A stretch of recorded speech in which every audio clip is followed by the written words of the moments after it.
यहीं के एक सज्जन हमको बता रहे थे, बोले महाराज महंगे महंगे कुत्ता रखते हैं लोग यहाँ। एक कुत्ता दिखाई पड़ा, हमने पूछा नहीं, लेकिन उन्होंने आपस में लोग चर्चा कर रहे थे तो बताया तुम्हारा 1 लाख रुपए का कुत्ता है। एक कुत्ता 1 लाख रुपए का। और उस कुत्ते की सेवा में नौकर उसकी तनख्वाह और कुत्ते की खुराक की भी बहुत कीमत है। और उसकी रस्सी पकड़ के उसको घुमाना, और भगवान ने तो गैया चराई और तुम भगवान के बनाए हुए आदमी कुत्ता चरा रहे हो। सवेरे सवेरे कुत्ता लिए डोलते हो। घर में कुत्ता रखोगे तो कोई सत्पुरुष आपके घर में आने वाला नहीं है। आप बिना बताए बुला लो, बात अलग है, आपको अपराध लगेगा। पुराणों में लिखा हुआ है, महाभारत में लिखा है, जिस घर में कुत्ता पलता है उस घर में देवता पूजा स्वीकार नहीं करते। उस घर में पितर तर्पण श्राद्ध आदि का जल स्वीकार नहीं करते हैं।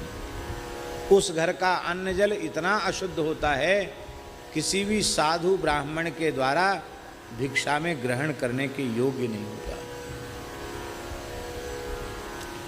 यज्ञोपवीतधारी द्विजाति यदि कुत्ते का स्पर्श करते हैं तो महाभारत में लिखा है क्रोधवश नाम के दैत्य उसके संपूर्ण पुण्यों का नाश कर देते हैं, उसके पुण्य नष्ट हो जाते हैं। भारतवर्ष के महान संत पूज्यपाद श्री डोंगरे जी महाराज कहते थे, जब ब्राह्मण, ध्यान से सुनो, जब ब्राह्मण के घर में बालक जन्म लेता है तो देवता थर थर कांपते हैं, इंद्रादि देवता। ये ब्राह्मण का बालक है, पता नहीं कितनी कठोर तपस्या करके हमको भी रहना मुश्किल कर देगा अपने लोकों में, इतना तेजस्वी हो जाएगा। डरते हैं ब्राह्मण बालक से देवराज इंद्र भी। और जब वो ब्राह्मण का बालक कुतिया के पिल्लों को गोद में लेके घूमने लग जाता है तो इंद्र निर्भय हो जाते, बस अब कोई बात नहीं, अब चाहे जितने एक माला फेरे तपस्या करे, अब स्वर्ग पर शासन तो नहीं कर सकता।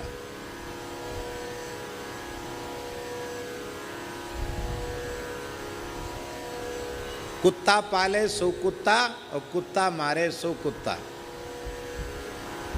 पुरानी कहावत है, हमारी कहावत थोड़ी है, हमने तो बनाई नहीं। कुत्ता पाले सो कुत्ता। आप कहें कुत्ता पाले सो कुत्ता क्यों? मरते समय मृग का चिंतन करने से इतने बड़े साधक राजर्षि भरत को मृग की योनि में जाना पड़ा, और दिन भर कुत्ते के पीछे लगे रहने वाले, वो तो मरते समय कुत्ता जरूर ध्यान में आएगा, नहीं आएगा तो नज़र जरूर पड़ेगी, क्यों कुत्ता स्वामी भक्त होता है, तुमको मरते देख के मुंह चाटने जरूर आवेगा।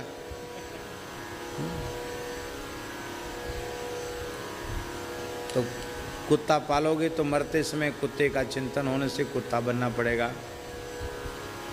और कुत्ता मारे सो कुत्ते को मारना भी नहीं चाहिए। कुत्ते को मारोगे तो वो भी बदला लेगा, तुमको कुत्ता बनना पड़ेगा, वो आदमी बन के तुमको पिटाई करेगा। इसलिए न कुत्ता मारो न कुत्ता पालो, कुत्ते को टुकड़ा जरूर दो, पहली रोटी गाय की और आखिरी रोटी कुत्ते की।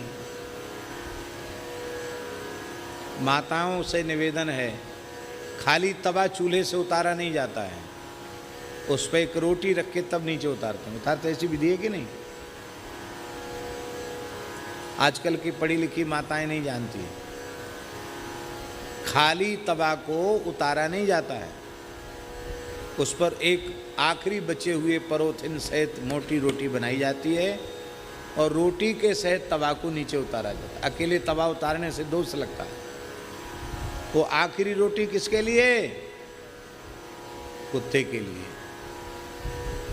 बाहर जो बेचारे कुत्ते हैं उनका कहाँ कुछ, दुकान तो खुली नहीं कुत्तों के लिए कि पैसा दे के मिठाई ले आवें, उनको तो वही टुकड़ा उनको मिलना। कुत्ते का टुकड़ा जरूर देना, पर कुत्ते का स्पर्श करना, कुत्ते को पालना, ये धर्म शास्त्र में निषिद्ध है, नहीं पालना चाहिए। कई साल पुरानी बात है, जयपुर में एक मूर्ति वाले के यहाँ हम गए, बड़े प्रसिद्ध मूर्तिकार, नाम हम नहीं लेंगे उनके मूर्ति भंडार का क्योंकि वो दूसरी बात है। तो वहाँ जाकर हमने देखा इतनी सुंदर कुत्ते की काले पत्थर की मूर्ति बनी हुई, और एक नहीं कई, बड़ा छोटा छोटा, शकल एक जैसी, बड़ा सुंदर। तो हमको आश्चर्य हुआ, मैंने कि चलो साईं बाबा लाइन से रखे हैं तो कोई बात नहीं, और सब देवी देवताओं के की स्टैचू मूर्तियां हैं वो ठीक, कोई बात नहीं, ये कुत्ता की 5-7 मूर्ति क्यों रखी है?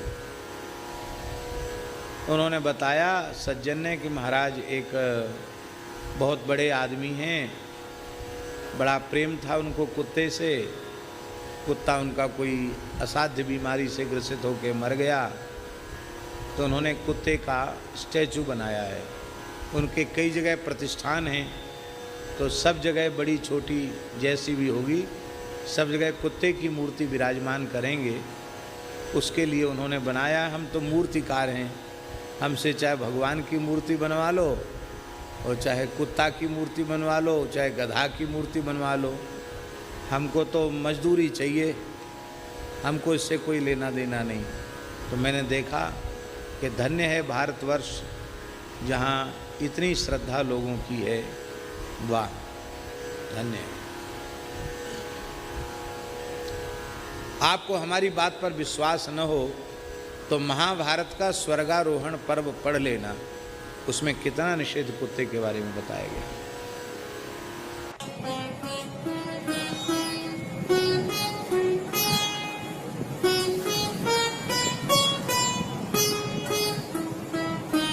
श्री सीताराम प्रतिदिन सत्संग एवं दर्शन के लिए श्री महाराज जी के ऑफिशियल चैनल को जरूर सब्सक्राइब करें।